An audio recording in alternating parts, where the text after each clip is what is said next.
We'll wait for 2 more minutes, then we'll start today's session. Yeah. Thank you.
Okay, so I think Kamalesh and Niladrida, we can start, right? Yeah, it's already 6 minutes. Yes, yes, yes. Uh, Okay, then. so, yes, sir.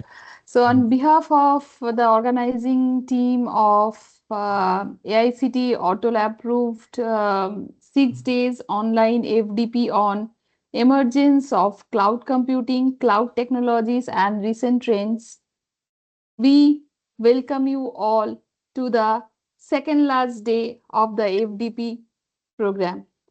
It is scheduled from 13th to 18th of January, and today is 17th January. So just one day more to go. We'll bother you all just for another day. But today I'll take the privilege to introduce you all with our esteemed speaker, Mr. Niraji Roy. Sir has given me a huge things for him, but I don't know whether if I start reading the entire things, it will take entire 1 hour to read out all the things. So, sir, with your No, permission, yeah. I have just In short, you taken can few. use just. Yes, yes, yes, yes. I have taken just few sentences, and I'll be reading out only these parts. Mr. Niladji Roy, associated with Tata Consultancy Services for last 19 years, with more than 25 years of diversified IT experience in planning, designing, implementing, and managing end-to-end IT portfolio from solution architecting, program management, service delivery to product development across the globe in multiple domains like retail, telecom, BFSI, manufacturing, government, etc. He is associated with TCS CSR. He is the secretary of ACM Kolkata chapter, treasurer of IET Kolkata chapter, and MC of CSI Kolkata chapter. So, and sir has like so many skills. I don't know, as I have already shared that I have already told you that if I keep on sharing entire thing, it will take the entire full day to share.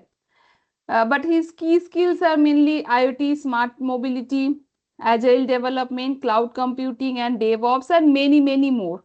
So, without further ado, I'd like to call our esteemed speaker, Mr. Niladji Roy, to start the session. I hope you'll all enjoy this session. Over to you, sir. Thank you. Thanks, Tapasi. Thanks. So you basically asked for the profile. That's I share the entire Yes, yes, profile, yes, yes, yes, so yes. I can give you the short notes. So that's fine. Thank you. Thanks for the Okay. give me the opportunity. Is so many people are there. So I hope it's near about the ending time. Everybody is feeling bored. So in just interest of time, I basically sharing my screen. Hope it will be visible.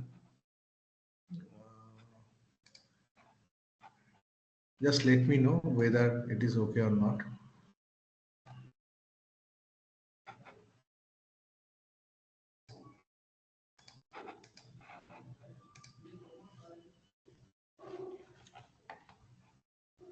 So is it visible?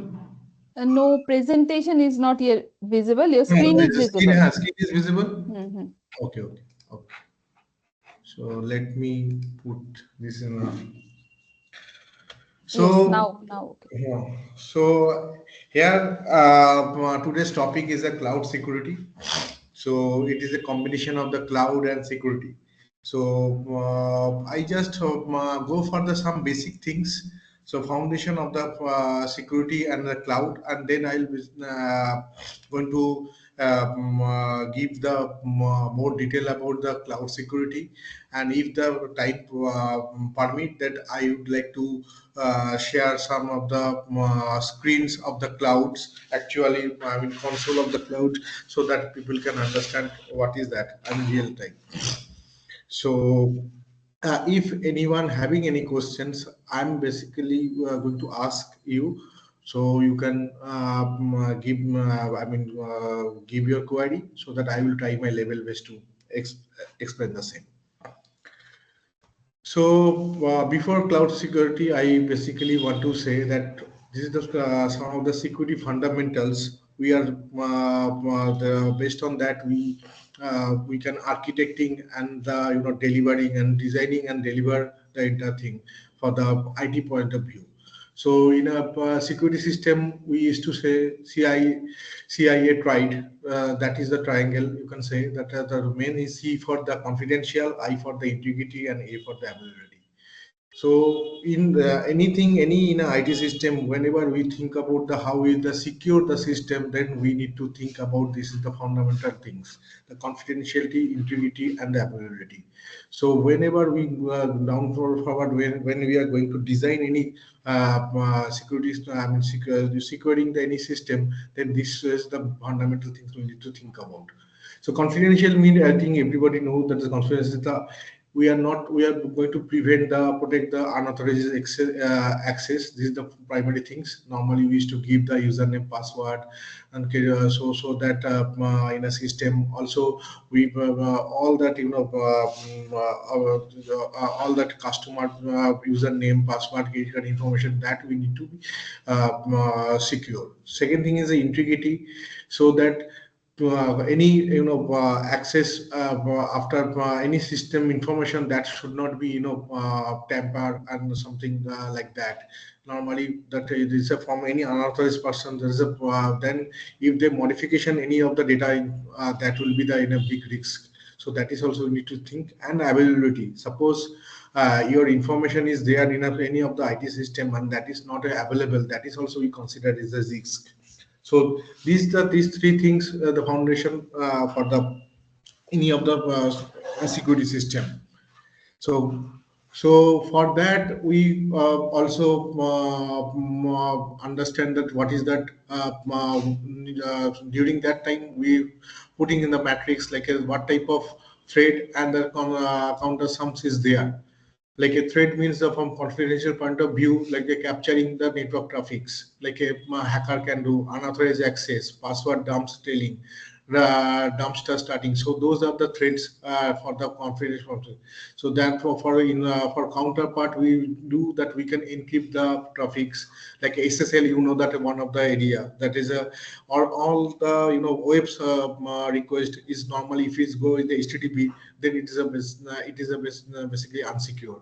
So then we used to put the SSL certificate in order to secure the private keys and public keys. Then the access or network traffic will be there. So then the access control like a user and password, data classifications, end user training, in those kind of things is very much required. So then that is the integrity. So data has been changed and so on. So threat is like that virus, errors, all that are the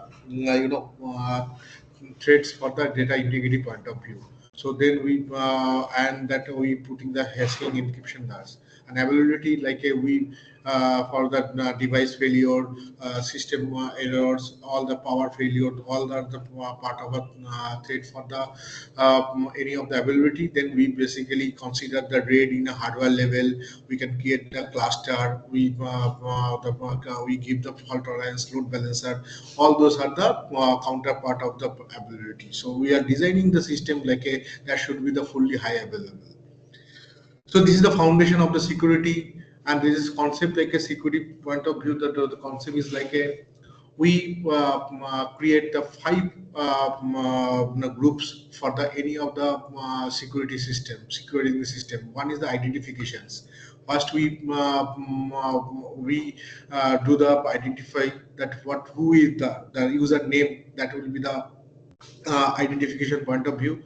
Then the authentication, authorizations, auditing, and accountability. This is the security concept that we need to measure during the any of the endpoint security point of view. Next, I'm skipping this one, the standard threat and vulnerabilities. So what is the threat and what is the vulnerability? I think everybody know that is a threat is like any component events we potential harm the system, that is we consider the threat. Already I give the some of the example of the threats, like here that type of threats we are considering the phishing, social engineering, common manual, the ethical malcompromises, those are the threats. So if we go for the any of the security design, is a, whether it is a cloud or any on-prem, then those things need to be considered. And we used to have the secure risk matrix, and the risk matrix, then we measure the risks, and based upon the risks we implement the solutions. So this is the from the security foundation point of view. Now we are basically go for the actual with the cyber security point of view. Cyber security means everybody, anybody. I basically give a one pause. Anybody having idea about that? What is the what is the mean by a cyber security?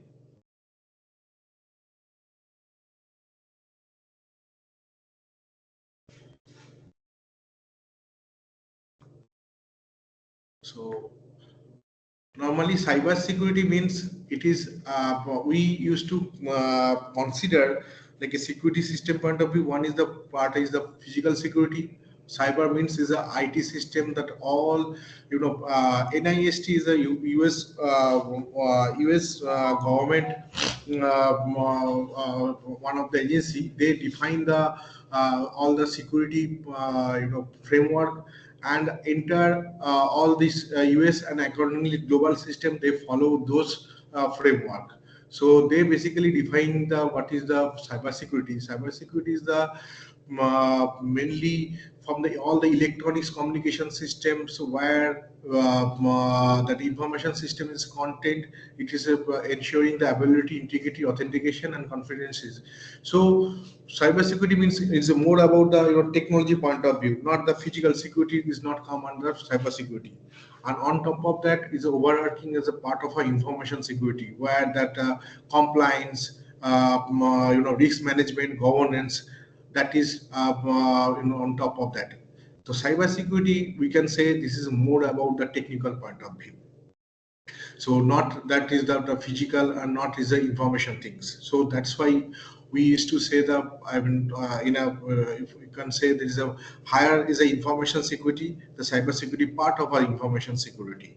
And in information security there is another streams where we used to do GRC, governance, governance, risk control, all of the part of our information security. So this is the when we considering the designing any of the security system, we used to think broadly categorize this part like a identity access management, IAM.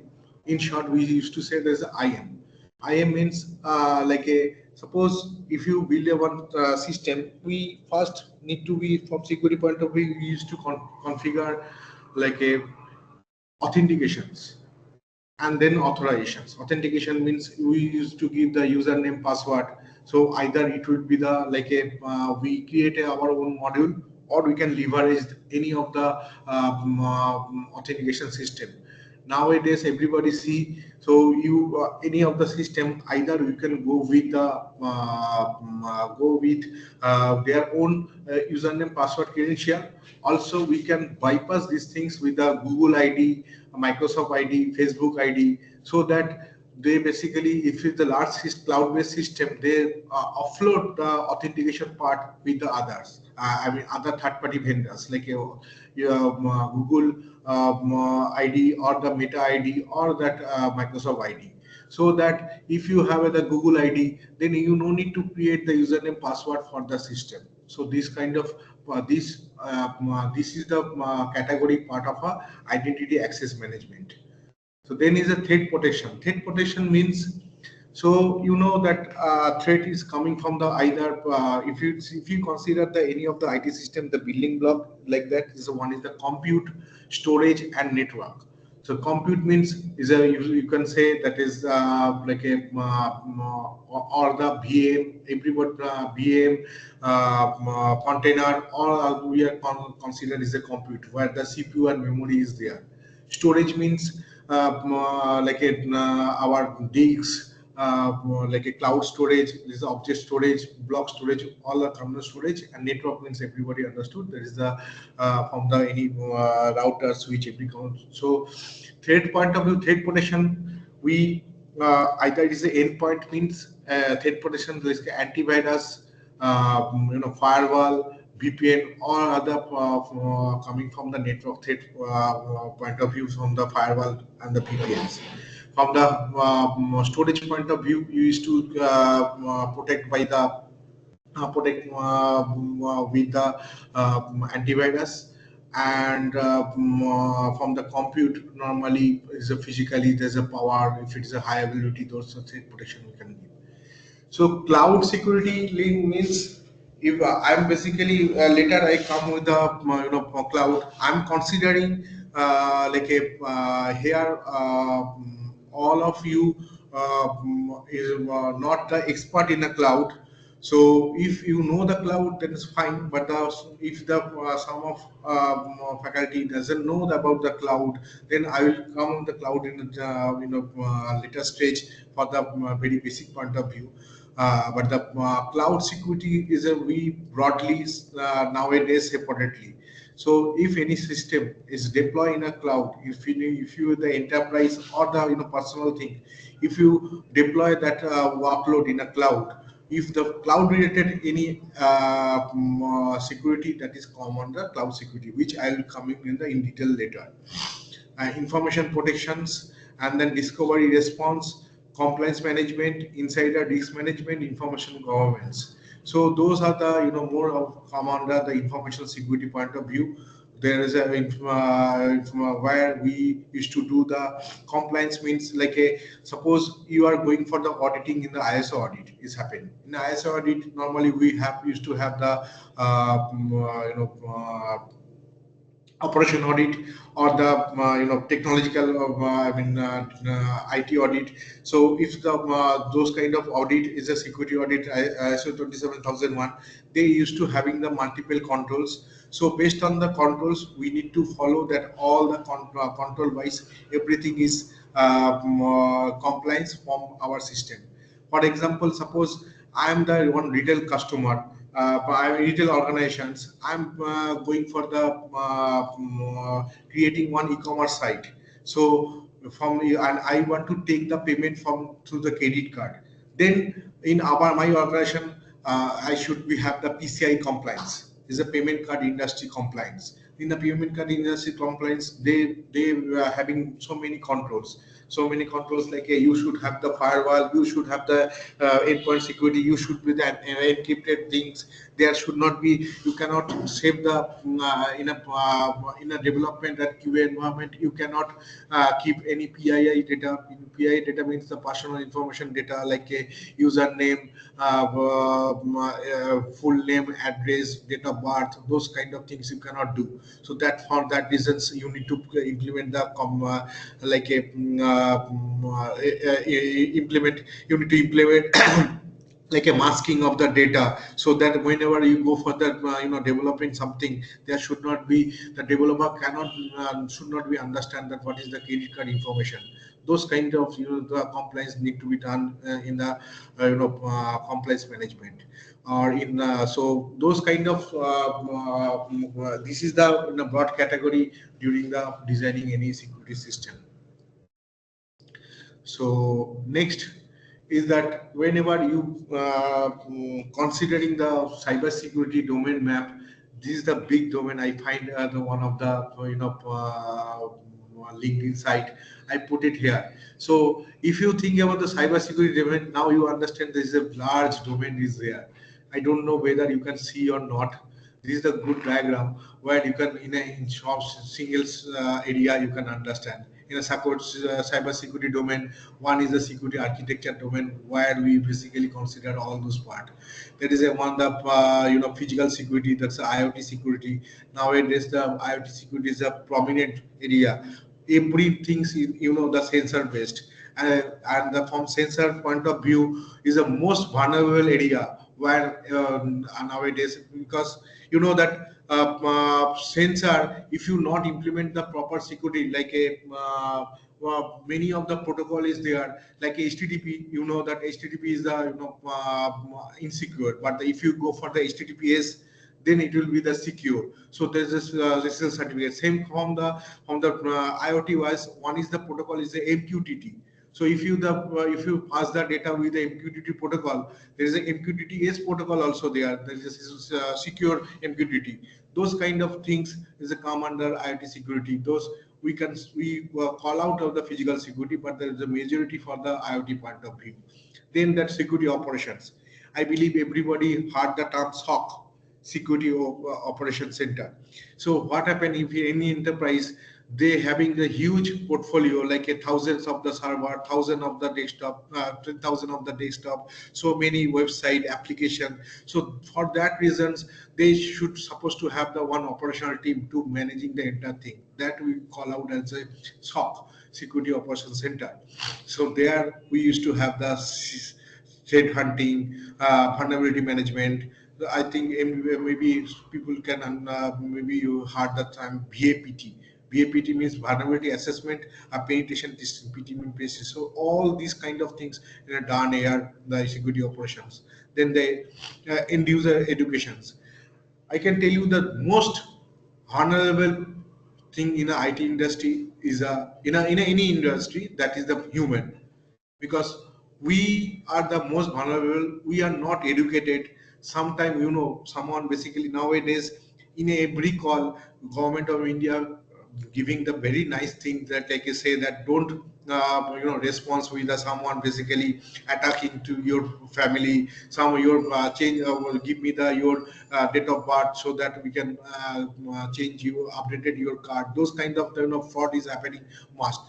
So those area nowadays is a very important. We need to educate. That is a through social engineering is the most you can say the soft area where you can enter the system. So whether you can basically placing the firewall, so many things, but if you basically having the one insider, you can take the username password of the any of the your users, then you can access the internally to system. So then the hacker and these fraud persons that can do. So this is the one of the big area we are considering during the security point of view. So then you need to give the training awareness like a five those things.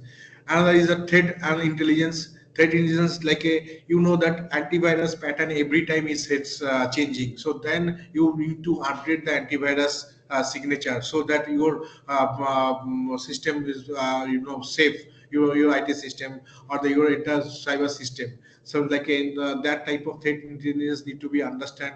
That should be the contextual. Same for the for the any firewall or the any content management system. All those things in the threat management system, like a you can say the email protections, all are the common threat management. Then the governance is a big one, and the enterprise risk management and the application security. This is the one of the big area where we need to think, where we are basically is a pain area for same. So earlier, normally, if you think about that, any of the security system, normally we used to go for that, infrastructure like a router, switch, antivirus. Those come under infrastructure point of view. But the application, like you have a very badly designed database, your application is having some of the threat. Now from through application, anybody hacker and a ransomware can be attacked. And the last one is that various framework like NIST framework, ISO framework, OWSP framework. All this framework is that need to be considered. So this is the broad domain of the cybersecurity domain point of view. Now so I basically pausing here. So if anybody having a question, you can ask. Else I will move for the next phase.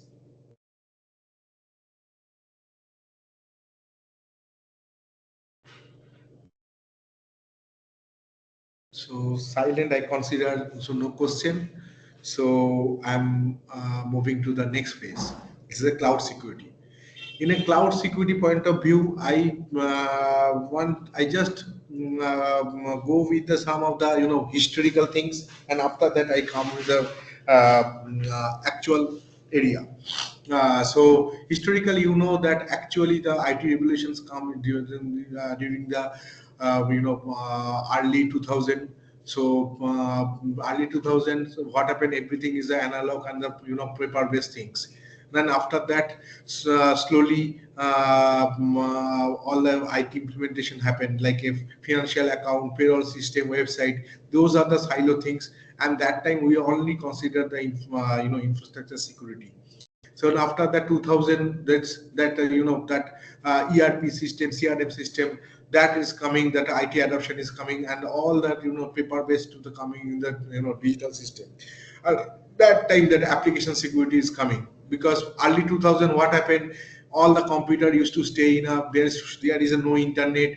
If you in the computer room, all the AC room, we are just locked and key and those things, and CD DVD is a very costly affairs we can safely. And after that is slowly that the internet connections is coming, the network is very is reachable to the any small or large business point of view. And then that storage, everything is become a cheaper, and then that various IT boom happening. And then there's come on the ERP system, CRM system, HRM system, which is basically integrated system of the various component. And that time the application security come to the picture.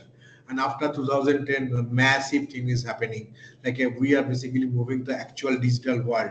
Everything, the cloud, mobile, IoT, social media, AI, ML, everything is come. And then it is becoming a unified security. There is no segregation between the infrastructure application and then other security.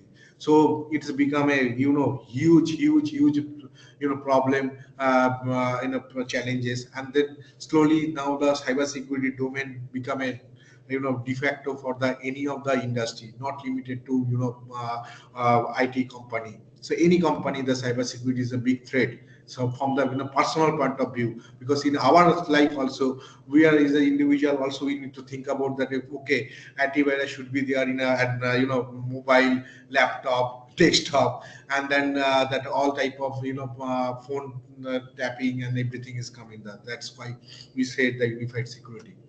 So whenever we think about the cloud, first we need to understand the what type of system evolutions happening during the over the time. So earlier we used to have the standalone system. Standalone system means we have a hardware, like we said, the bare metal, like we have a one desktop. We either we buy from the any vendor, or we can assemble. On top of that, we used to install the operating system, and on top of that, we install all our software, like application database, other softwares like a Word, Excel, PowerPoint, like a Tomcat database, everything we used to come the application software. Then the over the time the virtualization concept is coming. Then virtualization concept is like that. I need a huge amount of so many computer resources, like for my application require that 20 various kind of form factor of the requirement is there, like a high-end system. I mean so many servers, like I have a 10 server with the 4 core. So 40 core required, that I basically need to buy the 4 cores hardware, the 10 hardware in the earlier days. Now what happened, the 10 hardware, even 10 box, and that required the space, and that required the separate operation guys to manage those things. Then instead of that, like if that application is not required, then again I need a more application, then we need to scale out. So that type of that, then that what happened, that in that scenario, like I need a one software which is required, then that instead of the 10 software required, each required that 4 code. Then after that, what happened, like I need a one software which is required the 2 code, and then I need another software which is required the 20 code. Those type of dynamic requirement is coming, and it is very difficult to managing from the standalone point of view. Then the virtual concept is coming. Then whatever the based on the requirement, we can create the VM. Like I need a one. We basically used to buy the big amount of the server, like a one server with a 40 code or 30 code, something like that. And then the hardware footprint is the less, and based on the requirement, like a one software required the 1 code, I can give the 1 code VM, and the software required the 10 code, I can create the 10 code VM. If that same software is not required, then I can delete that VM. So this kind of advantage is coming to the through the virtualization concept. And after that, containerization, then like the last 1 decade, we basically moved to another level of the virtualization. This called the containerizations. Today I'm not go for this the containerization virtualization things. I just giving you the just one ideas, because nowadays everything is go with the containerizations. All the enterprise moving to the Docker, Kubernetes, those kind of thing. So which is required underline hypervisor or bare metal, and all these the standalone like say individual virtualizations, containerizations, everything come under cloud infrastructure. So those are the system evolutions happen, and nowadays we require the any of the from large organizations, either they go for the any private cloud and the public cloud. So cloud point of view, like what is the cloud? I used to say cloud is a basically hotel. See, like you, why this is the huge? Suppose you are the one of the businessman. You are basically try going to start a one business, which is basically required the huge data, and then you need a one IT system which is required the 40 core, 80 core. Then you need to at least 15 to 20 lakhs of money in order to buy the server, then associate the storage, network, everything you need to buy. Then you need a specialist IT guys, though who are basically building the block. After that, maybe the 2 or 3 months later, after huge investment, you basically start your business. Like your all the use your staff and everything, all the your vendor partner, they will use your IT system, and after that you can start the business. Maybe it will require 2 or 3 month of lead time minimum. And in earlier before cloud infrastructure is coming, the public cloud user. Now what happened? Suppose I basically want to do something about the AI things, and I need a 200 core CPU and 400 GB RAM system. So I no need to buy like a crore of the investment. It is within a day, maybe I will get the with the 5,000, 10,000 rupees. Those kind of that means what, like if I go to the Simla, I no need to buy any house. I basically rent for the 1 days from the as a hotel, and I will enjoy the Shimla, and I'll back to home. So cloud infrastructure means these service, all the big player basically having a huge infrastructure. They basically, if you require the VM, they basically provide you the VM. And if you require the container, they will provide you the container infrastructure. For that reasons, the cloud is now the prime, you can say, the first choice of the any of the startup and any of the big enterprise. So if after 3 months I see that my business is not working properly, then I can okay just delete the infrastructure, shut down the delete the subscription. I no need to pay any money. So instead of the 30 or 40 lakhs, maybe that within a 2 or 3 lakhs, I can understand that my business is not working. So after that, what happened in the earlier, if you 30 40 lakhs hardware, what do you do? Because your business is gone, then it is basically, then it's become a scrap, and you need to sell the product, sell the all the hardware. It will be, maybe they will give the 5% or 10% of the money, and that time after 1 year, 2 year. So those kind of advantage, business advantage is there. That's why we are all the people are moving to the cloud infrastructure. Uh, So Niladrita, prior to that, system evaluations also hello. in a, hello. Niladrita, there is a query from Kaushik Mondol.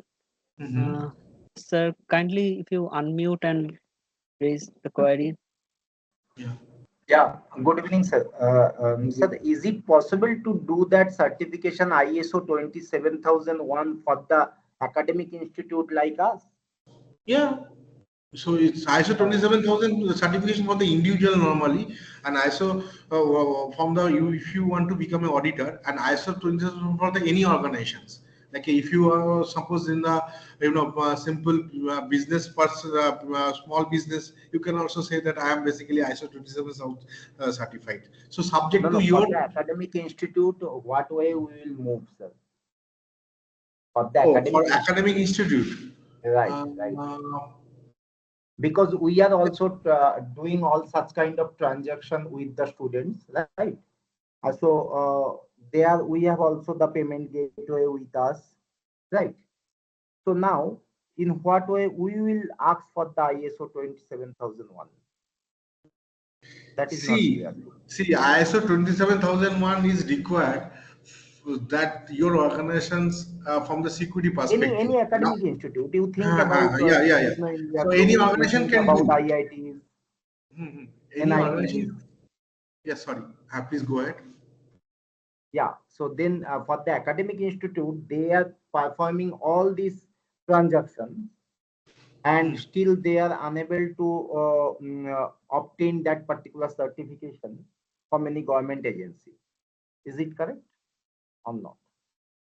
No. I'm just try to understand your query. You basically tried but not able to do. Am I right? Yeah, means if an academic institute wants to do such kind of certification Hmm. for their compliance, checking all their compliances, then what are the ways or avenue to do so? This is my question. Yeah. I need to check. I never done Hmm. this kind of academic things. Right. I will check and will get back you. But the thing is that why the ISO certificate is required? You need to understand. Suppose Because in for academic, compliance management, as you told, for compliance management, for any academic institute, they are also doing all such kind of transaction thing, right? So they have to do all the PCI as you told. How they will get such kind of thing for the academic institute? Because all the academic institute, they are not even recruited system people in their organization, okay. right? Okay, okay. Okay, that means this is the ask for the some of the so basically Academic institute. academic institute also need to be ISO 27000 certified. Am I right? This is your Right, question. right. Okay. Yeah. So in a ISO 27000, any organization can do. Okay, I will check with you offline, sir. Now continue, please. Okay, We can discuss uh, offline. But definitely, I okay. can support you. Okay, if required in the Yeah. further query. Because But I any have tried organization so can, many. yeah, So any people organization can always do. told that this is not possible because of the academic institute or IITs or NITs. That's why. No, it's So I not. I will don't think it's not take like your that. I guidance. don't think it's not like that. Because any Okay. organization can do the 27,000 certifications. Because if it is that, suppose you are, why the PCI compliance required the e-commerce thing? Because is Right. the retail organizations, it is a mandate from the government that if you are go for the e-commerce thing, then you need to go with the PCI compliance. Like in Right. Europe, you need to, if any organization, they need to follow the GDPR, you know Right. any organizations, not only retail, any Uh, organizations, like but it's in India, there is no such kind of uh, DPDP rule following it is on, right? Because everyone no, knows everyone recently bank accounts details, every student's mobile number. So this is not even marked in a it's very hard to implement right, in India. You're right, but the thing is that this government try to framing one the like a NEP. they basically framing one of the GDPR kind of, I forget the exactly name, something bill going to pass, like a Yeah, IT 3rd industry. January last, they have tabled in the parliament DPDP rule. So data protection and privacy rule kind of thing. So, but in India, how will you protect the students' data in an academic organization or even faculty data? So India cannot protect the Aadhaar data. Then how I can understand? So forget about this thing. So I heard that our Aadhaar data also we many of the organizations take all the Aadhaar data. That is, Okay. I cannot say because I'm not a right person whether this news is a right or wrong. But this is a very difficult in India, such a demographically or that so many things happen.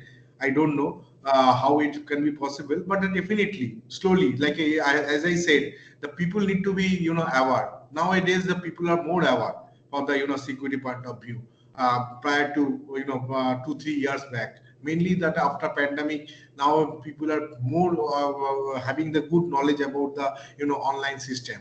Earlier they having problem with they have mindset to not go with the online thing. So that's it. So thank you. We can discuss offline. Okay, Kaushik. So definitely, Yes, sir. Yes, sir. Yes, sir. will if you any support required from my side, I will help you out. Okay. Okay, sir. Thank you. Thank you. Okay. So this is the thing like a evolution happening from the application point of view. Earlier, we used to have the monolithic, like a one UI is there, then that business logic, then the database. So we used to say the monolithic. Though it is still there, like any application with the developed with the MySQL PHP, those kind of thing is we can say that the monolithic applications. But after 10 years back, we used to have the service oriented architecture. So like we used to have the service bus, like a Oracle SOA and the Microsoft service bus.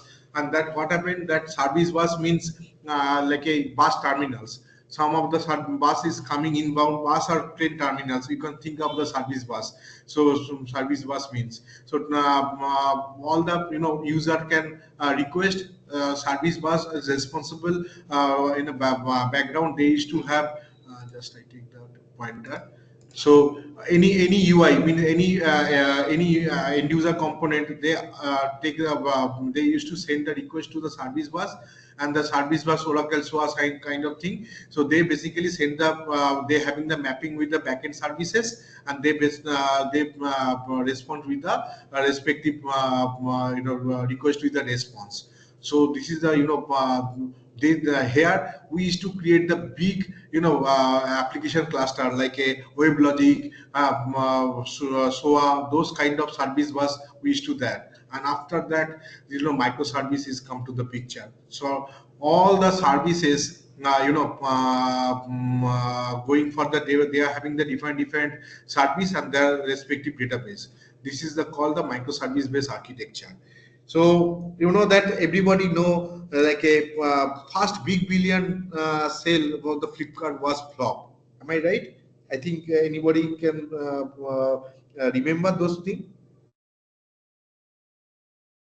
First billion day flip-flop, the billion, that every year Flipkart having the before the puja, we used to have the 1 billion day, big billion day happen. The first big billion day was basically fell. I heard that things after that. So then that time they having this kind of architecture. I mean, not the microservice based architecture. After that, they basically moved to the microservice based architecture. Means like suppose it is e-commerce. For that, for carting, you have a one service, and that they're having the different respective database. Then suppose the logistics different, for the food different. So all that they basically bring separate like a third party communication separate microservice. And the beauty is like that earlier you used to have the same technology. Like if it is a Java, all should be the Java based. But here, like you basically you can create the catalog system with the MySQL PHP. For the third party transaction, you can go with the .NET. For any for any logistics and other, you can create with the Java Spring Boot, and back by the Postgres. This kind of advantage we have. So this is for that reasons on microservice. Normally we going to deploy in a Docker, and we need a Kubernetes for the deployment point of view. So all the UI, basically respective UI, they basically that is also having the separate microservice. I mean Docker, they can work together. So only API gateway is required. So this is the application architecture happen. So now you understand slowly that application infrastructure become a huge complex, and then for that reasons the security is becoming more complex. It's not a straightforward like a 20 years back or 15 years back. So for that application and the infrastructure point of view, I giving one simple web application architecture so that you can understand that what is happened. In general, what happened that in a web application, like if you think about the academics, you know that one is the crisis used to happen in the earlier, when the result is happening, the entire college website or the joint website and other website become miserable, not able to handle. So what happened that they basically segregated the component with all the web server supposed to have the multiple cluster, then the application having the multiple cluster, and the database having the primary and secondary. So I'll request you to come in general, come internet, then go to the firewall, then it's an external load balancer which is having the public IP, then it's go to the all the pagination layer, means the web servers like a Apache or the Nginx, then it is go to the internal load balancer, then it is go to the .NET or Java or Python server, then it is go to the database like a MySQL, Oracle, Postgres, any of the things. So this is the simple web application architecture. When it is come to the cloud, maybe you don't know the these boxes, but it is happened same things like we used to have the gateway, then in the VPN gateway all the application services deployable, and then backend database will come. So this is the for the accessing from the server admin or the on-prem people who are working for the things, and all the you can say the web application like a gateway, and then it is go to the internal ILB is the internal load balancer. So it is I already showed these things. So this is the web application architecture for the Azure. So those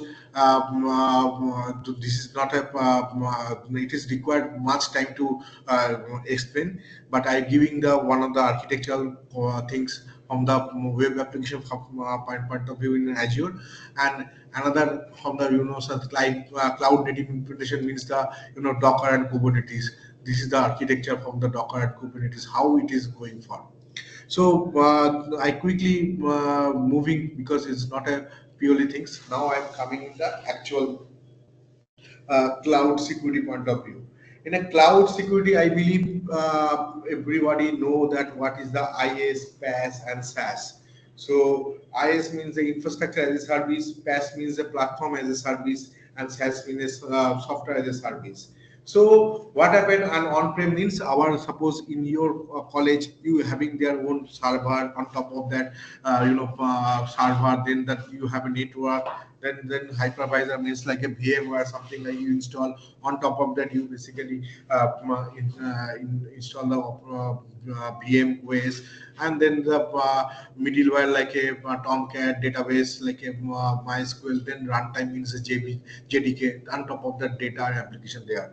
So this is the building block for the granular building block from the any of the IT system portfolio.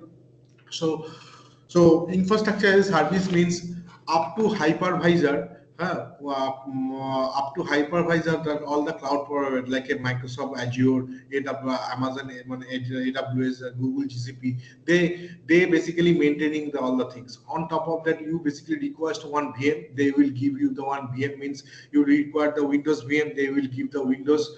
If you require the Linux VM, they maybe provide you the one VM with the Ubuntu or the Red Hat, something like that. On top of that, all things you need to install in order to run your show. So this is called infrastructure as a service. So suppose you basically take a one VM, and after that, suppose you install one the application, and or since you all of you are the academics, then you having that student information database, but somehow all database gone crash or someone hacked, but you cannot claim blame to the that time you cannot blame that it is that cloud provider issue, because all the gray area you can see, this is the responsibility for the cloud provider. On the red amber part, it is a responsibility for the consumer or user, like a you and us, who are basically using as a infrastructure things. So all the security, everything is responsible for the user, consumer, and this is the infrastructure responsible. If it's if you take the VM, this kind of those things, it is called the infrastructure as a service. PaaS service means they basically, suppose I'm giving the example, like you need a one database like a MySQL or the Oracle not is a good example. MySQL I'm giving example. So for the infrastructure, you basically in IS scenario, you take a one Linux VM. After that, you install the MySQL, and after that you put the data, create the database and data, all those things. But if it is you can go with the PaaS service, means already it is being installed, like a DBA activity is already taken care by the cloud provider. Like a MySQL database is already pre. You just need to they will provide you the username password. You just log into the username password, and after that you need to create databases like a db1 db2 db3. On top of that table schema, everything you can do. And that time, suppose you you basically create the 1 database server, you create the 3 db1 db2 db3. If the db2 backup is not happen properly, then it is a response, our database is down, then it is a responsible for the cloud provider. So this is that's why if it is like a $10 per hour, then it is become a 15 $20 per hour. So then that will be the rate, the as a service. And you need to just use the data, and the SaaS service means like a Salesforce or email server like a Gmail, or the SaaS service, which is everything responsible. You just consume the service. This is called SaaS. So this is the shared responsibility model. Whenever you basically deal with any cloud provider, that you should be think of, like if you are missing something in a IS, then it is become your responsibility. Okay. Okay. Next. So same responsibility what the AWS. This is the I take this screenshot diagram from the AWS. Okay. So you understand, this is the customer, this is AWS. So I basically placing this thing. Okay. So all the hardware, region, software, this is responsible AWS, but operating system, platform, application, customer data, client side data, everything responsible is the customer. So this is the application data, runtime, middleware, OS, and this thing. So same for the Azure. So I take this one. This is the same thing, like a information device, account, all are with the part of responsibility. So now I'm going for the security building blocks for the Azure. I'm taking the Azure as the reference because from the 1.5 hour is not possible to go with all the cloud provider. So Azure, I'm also more comfortable with the Azure. Though I have I know the AWS, Google too, but it's good that so now you think that we already consider, during the earlier stage, all the high level things we are we are considering during that the compliance. This is the slide I'm talking about, that whenever we, so identity access management, threat protection, cloud security, information discover, this is the security design when happen.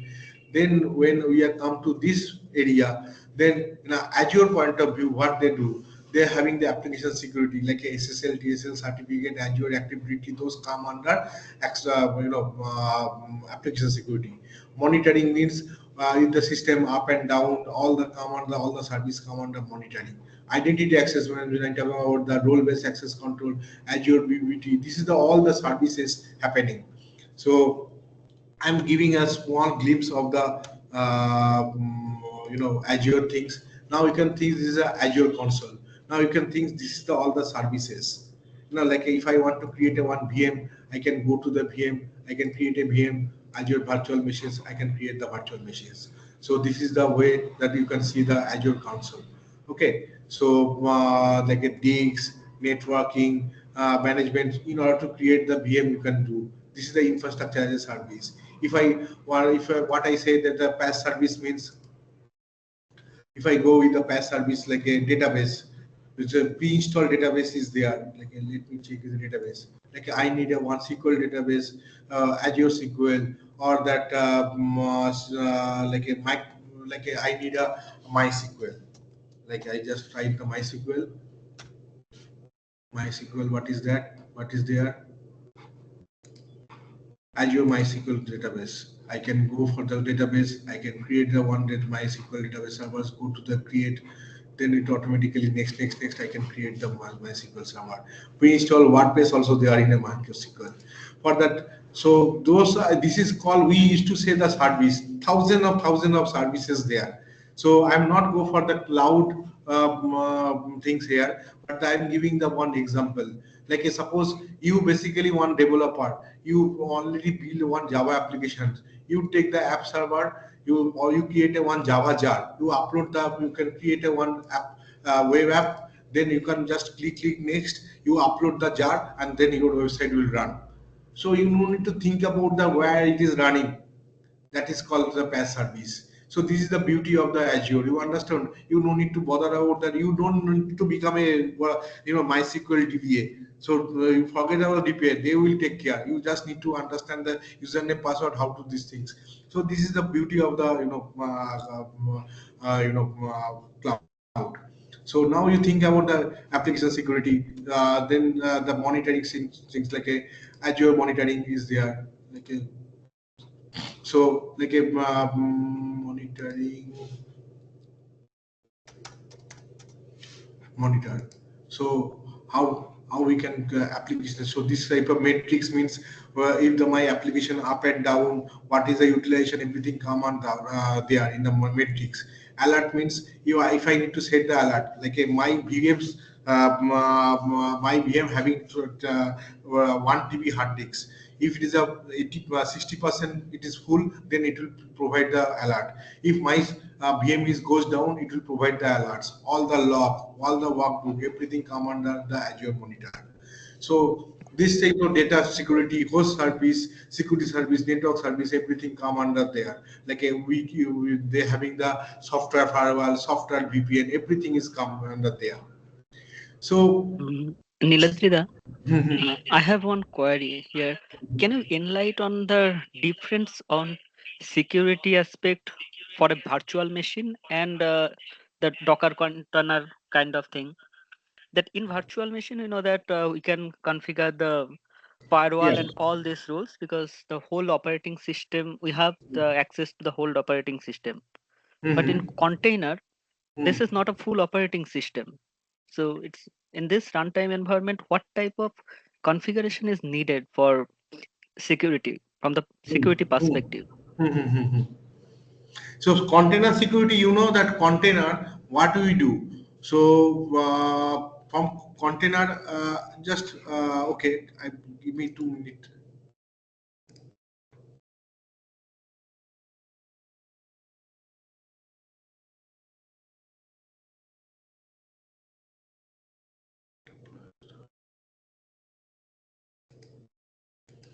Okay, I think I have a one slide for the container also here. I will come. Okay, I Okay, okay, got sure, your sure. point. I will come. Okay, I understand. Like Yeah. I already give you the very high level things. Security point of container, security point of view. This is the like a managed service is a AKS cluster. Okay, Hmm. this is a AKS is a cluster. Azure Kubernetes Service is Hmm. a managed service. You can also build your like suppose you have a one desktop or laptop, you basically need to be install the Kubernetes first. Then if it is a 3 node, then for the cluster it is required the minimum 3 node. The Kubernetes basically is the orchestration layer. If you install and after that you can deploy the Docker. Docker is a Docker. You need to build the Docker. Docker there is a you having like a we used to when the Docker you start there it is become a pod. It say the pod or the container become a pod and pod automatically it is a auto scale.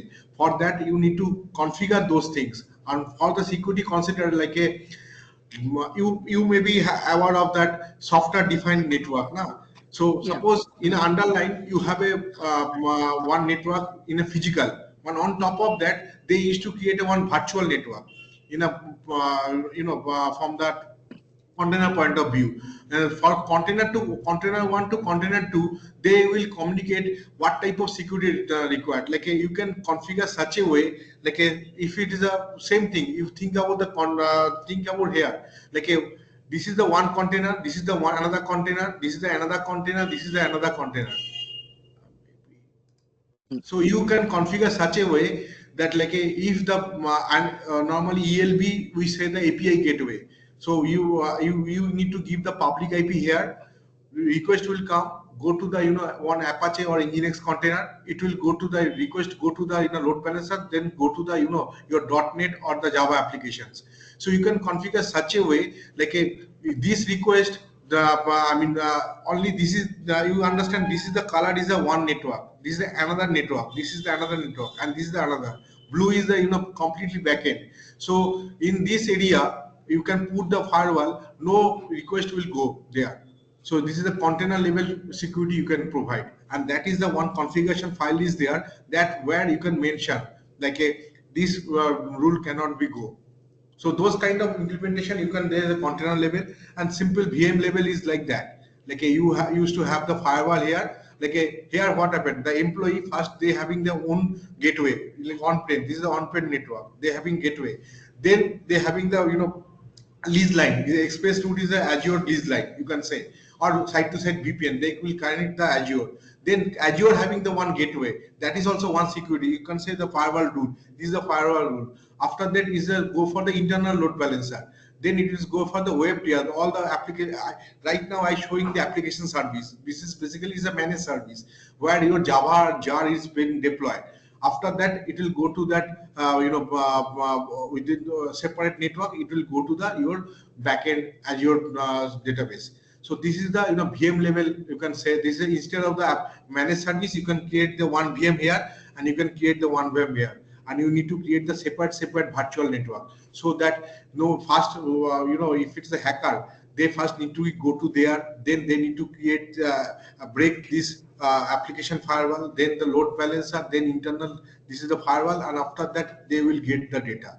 So 3 4 layer after the break they will go to the actual data. But if your application not if your application is basically having the anonymous access, then automatically through application way they can reach to the database.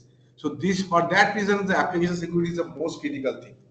So nowadays because everybody looking for the simple like that, you can think of like a you are basically in your techno you having a big gate and security guard is there, then every layer you have a access control everything. After that database you're having the one database server in your computer center where the having a limited access, but it is open in the in internet.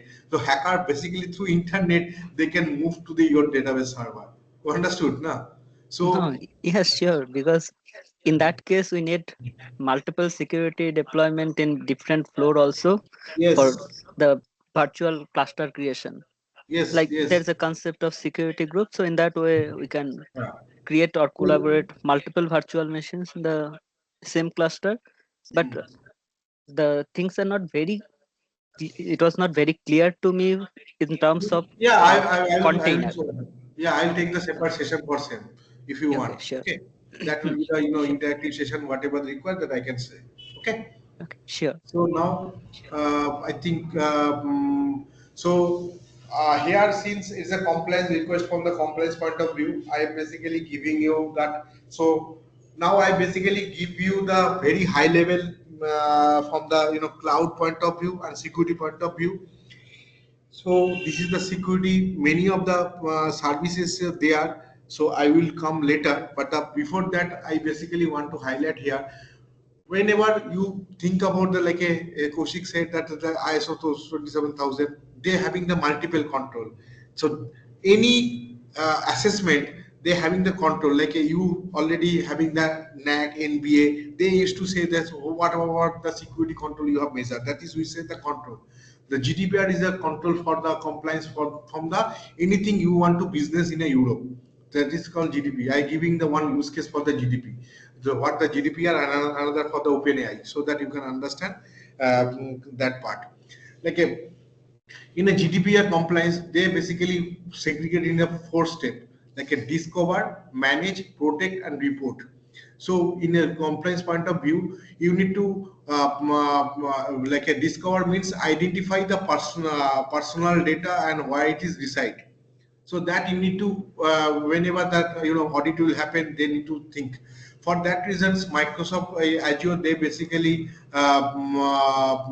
giving one service, the Microsoft Purview, which is basically previously it is called Microsoft Information Protect and Microsoft Data Catalog. So what happened, like in any enterprise, all the type of data customer basically create a one catalog. Like suppose in your organizations, you having the data catalog for the all the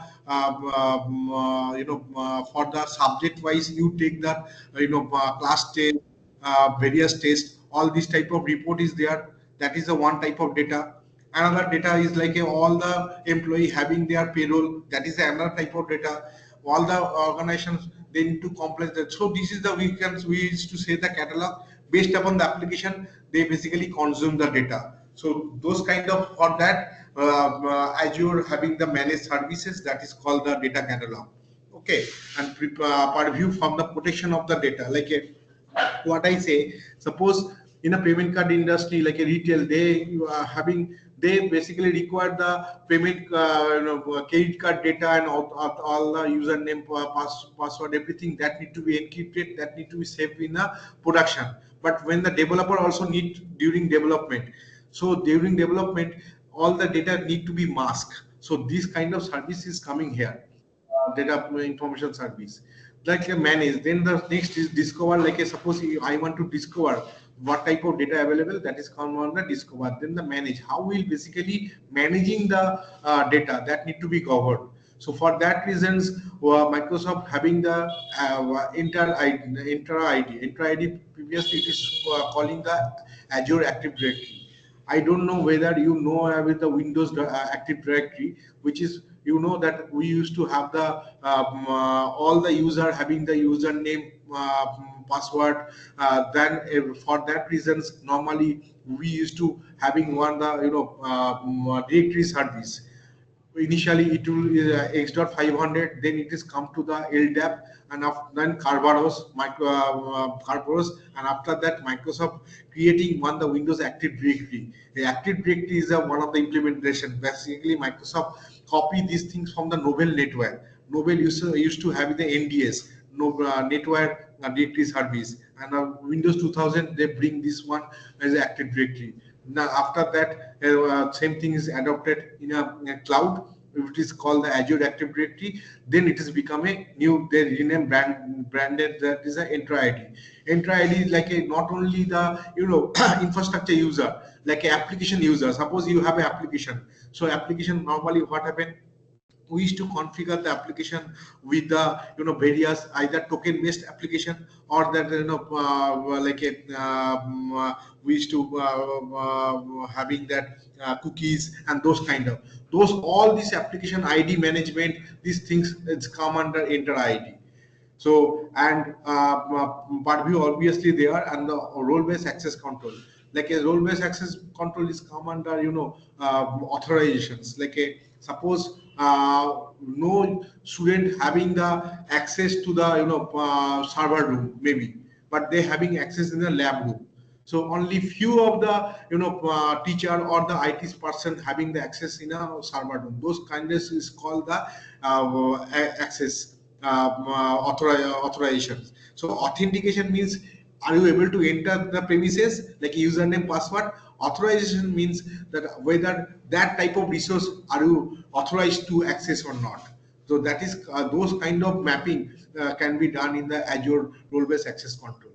Then the protect. Protect means entire system can be protect or not. So suppose you basically why this is come to the picture. Suppose you are the one of the company, you want to business in a Europe, but you are basically instead of the on-prem like a physical things, you basically choose the Azure. So for that reasons, Azure say you leverage this service. Then that during the GDP audit, they said okay, that is fine. So all these the service are the GDPR compliance. So that same here for the security center. Security center means in a single I already said the SOC means what they used to have the one console command center where they can say that every like a you have a 10,000 server, out of 10,000 2,000 antivirus is not updated. So that is the report that need to be published to the higher management. Those kind of operational things will do in a SOC. So for the SOC, they need a one tool. The security center is a one of the Azure security center. This is the one of the tool. The service where the dashboard they can see the all the update like a what type of how many VPN user connected, what type of antivirus is there, what type of you can say that application, what type of vulnerability assessment they are, that is the user password is reset or not. Those kind of entire dashboarding come in the security center. And Azure Key Vault means that nowadays de facto for the any key vault, that for the application or the any infrastructure is no more like a simple username password. They used to have the key vault concept, and then that vault having the key, you basically that all the key may be rotated, and that if you not able to have the key, that you not able to access. So this is the Azure Key Vault service.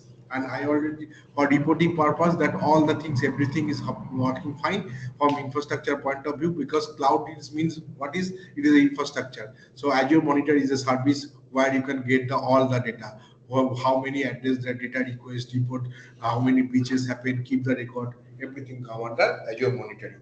So for this is the GDPR having the control, and you can, if you want, leverage the Azure. So Azure, these all these service, if you do, then only you can say to the any of the nodal agency, they can say like okay, it is okay that you can do the business in a Europe. So next, so for up to this, do you have any question? Do you have any query? Participants, if you have any query, please raise your hand so that we can unmute you.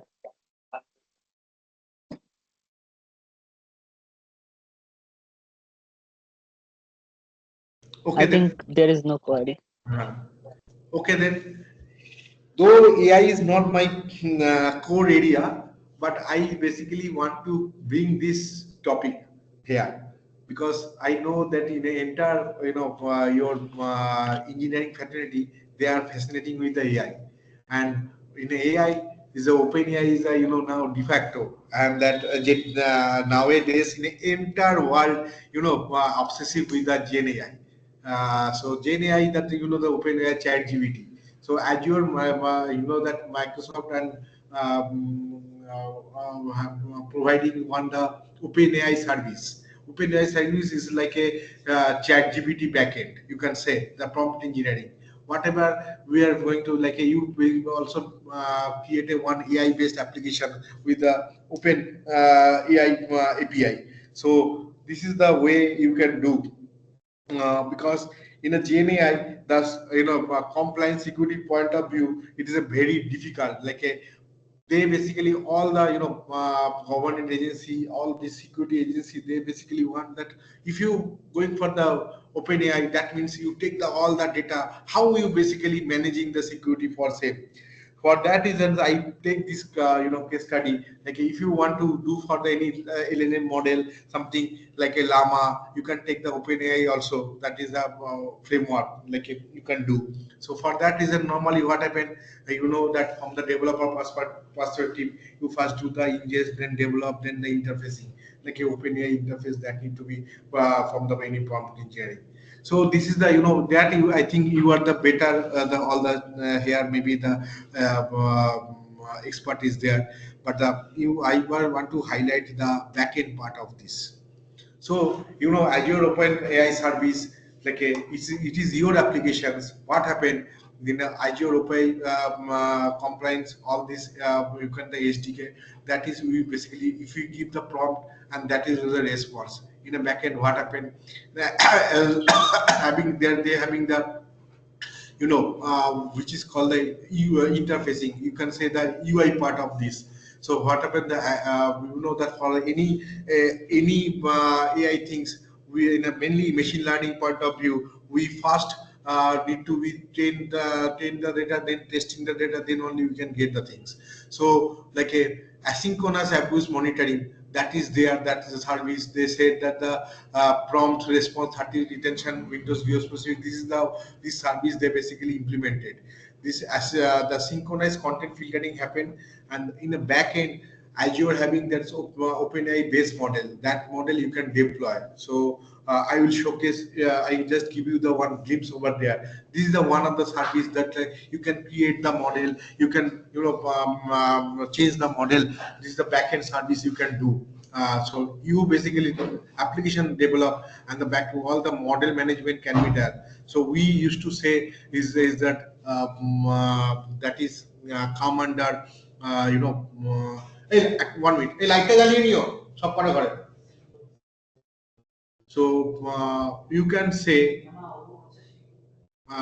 just hold on, just one emergency, just sorry.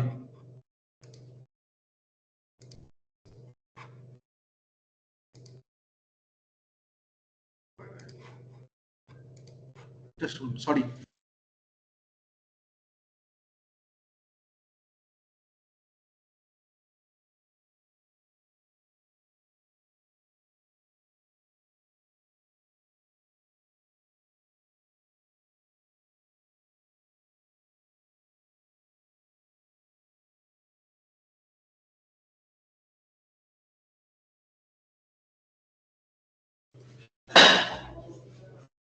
Sorry, I'm back. So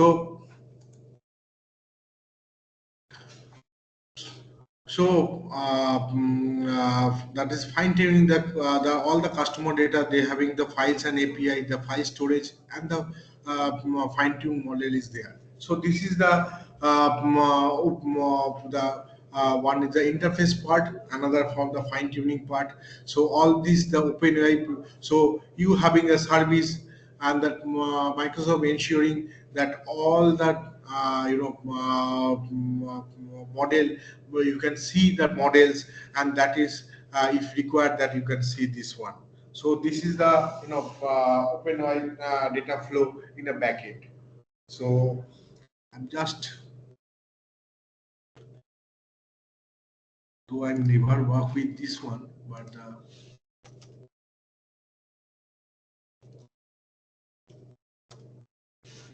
is Azure OpenAI. So you need to create wherever they create. So that is a subscription. After that, you basically create a model. And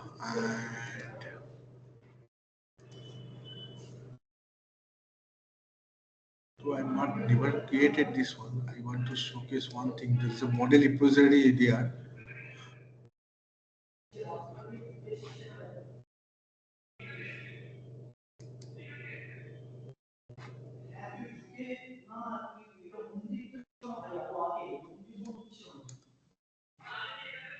So this is the, you can see all these like a all the services.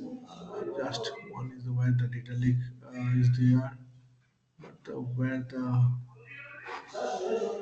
okay, somehow, this one, sorry. So this one. So all these type of, face API, all are there for the services. And that, like a Azure machine learning, it is, you can say it is a AI ops or the ML ops. This is all the machine learning, all this. If you do want to do, you can do everything. So you no need to bother about your huge infrastructure required for the LLM model and something like that. So this is the beauty for the beauty of that and you're not only all that SageMaker is there in AWS, all the cloud providers is provided. So bot service, you just need to just hold on. Hey, তুমি দরজাটা বন্ধ করো না, দরজাটা বন্ধ করো না। আর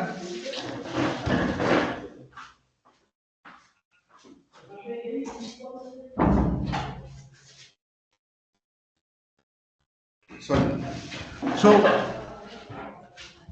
so this is the, you can say like a I want to. So this is the one, and next there is another part. To next day I will come in the detail level, but this is DevSecOps is a part I will come in the later. So area for the any application development, we need to consider the all the security. Like we used to say the SAST means security static security testing. Like suppose you know that we are in a Python developer or any developer, they used to take the so many libraries. So if the libraries are the good or not, open source library, which is not tested or not say that this is complete secure.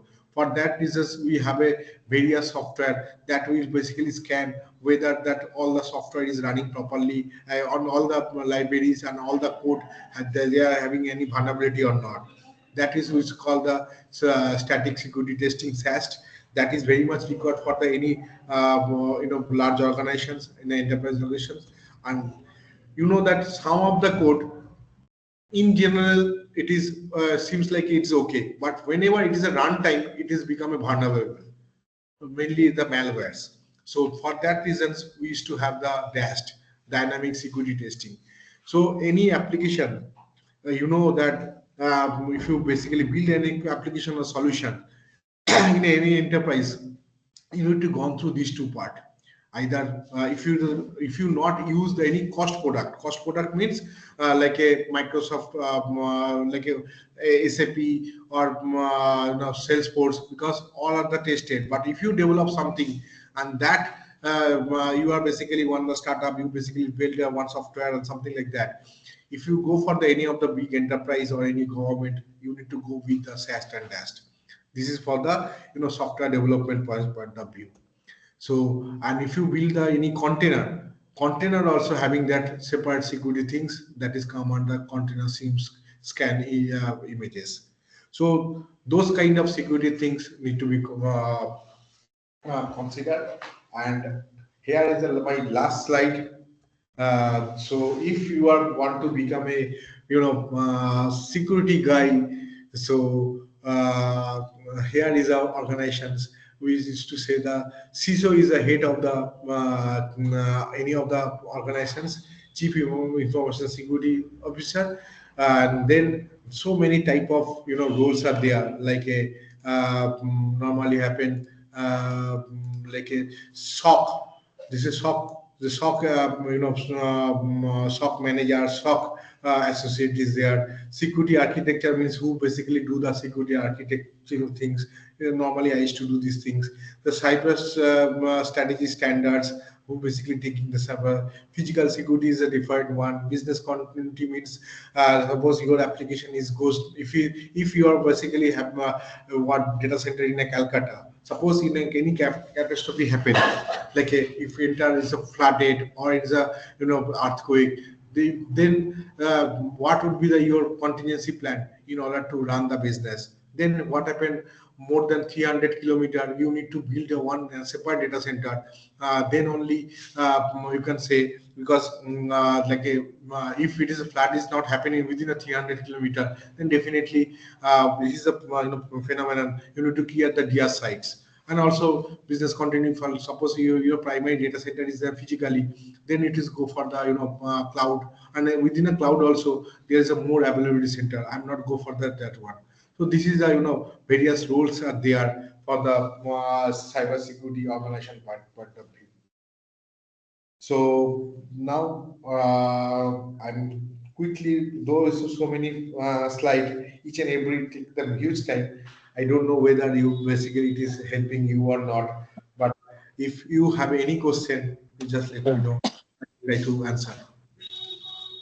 An unnamed person, uh, like 420, 427, 409, you are in presenter group, so can you kindly unmute and ask your queries?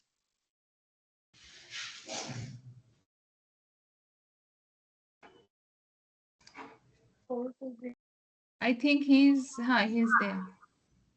Yeah, I have added as he raised hand, but now it is showing he is on Parallelly, hold. participants, please switch on your video so that we can have a virtual photo session.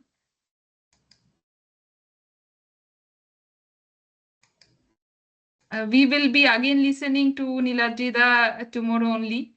So you can ask your questions at that time also. We are fortunate enough to get him again in another session. So participants, please switch on your video.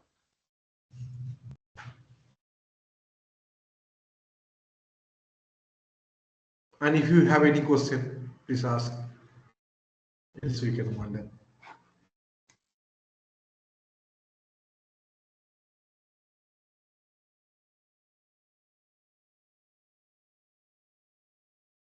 Okay, thank you very much. If you have any question, then you can ask. 427 409. It's, I think he has lost his connection. It's on hold. Yes, sir, you can unmute yourself and ask. Sir is there.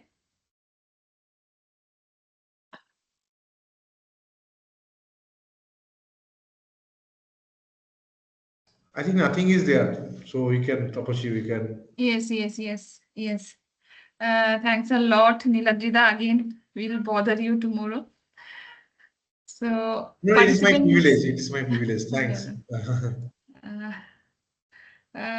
So let's take 5 minutes break. Then our next speaker will be joining. Thank you, Niladri sir. So Okay, tomorrow. thank you. Okay, Thank you. bye. Okay, Bye. thanks. Good night. Good night.